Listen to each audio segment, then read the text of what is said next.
There was no direct name for the first music, for the first music Black Americans did. The names are more descriptions of where it comes from. So you see here in the tree, I have the roots. You have rural spirituals.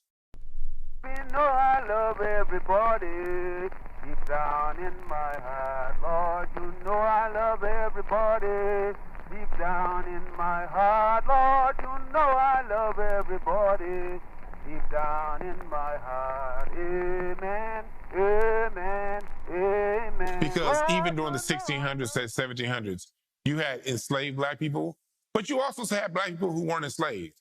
That's a story that America don't like telling. Every single Black person wasn't enslaved, but every single Black person, whether free or not enslaved, they still were under the harassment of the laws of the 13 colonies in America. So they were still under some form of imprisonment, but it wasn't all the time just on the plantations. So you had your rural spirituals, you had your game song. You also had your work song. You know, we're rhythmic people. When we work, we got work music, you know what I mean? And you also had your secular music of the time. We've always had music that talked about love, that talked about life, that talked about the agonies of life, that talked about the hardships of life. That's always existed. It wasn't just, oh, my Lord, now I'm going to work and they're going to beat me to death. That was part of our existence. But the phenomenal thing about the Black American is, even though that has been part of our existence in America, we've never let that define us.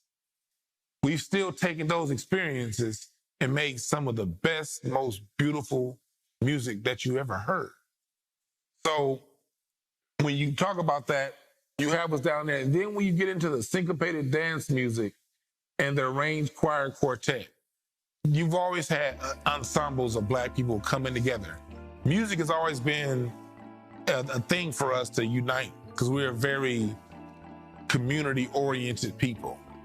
Of course, some of that's been taken away through the Jim Crow laws and these things.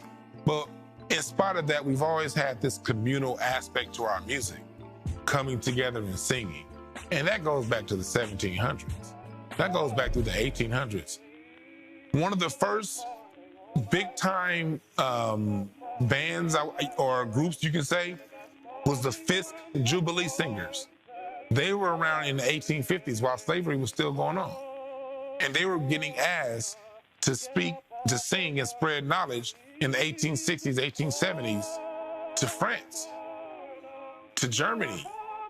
All over Europe, these Black people were being asked to sing because it was always told that in the world is always understood. There's a special sound that comes out of North America.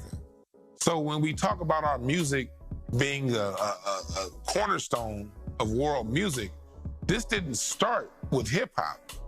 This goes back 200 years. This goes back before the phonograph. This goes back before airplanes. This is an old standard. So as our music evolved, we get into the 1880s and you start to get into ragtime, 1890s. You get Scott Joplin. Again, ragtime became the music of the world. When America had its World's Fair, it was in the year 1901. President McKinley was killed at the World's Fair. President McKinley was actually killed. But the soundtrack to that World's Fair, when America welcomed the world, was ragtime music.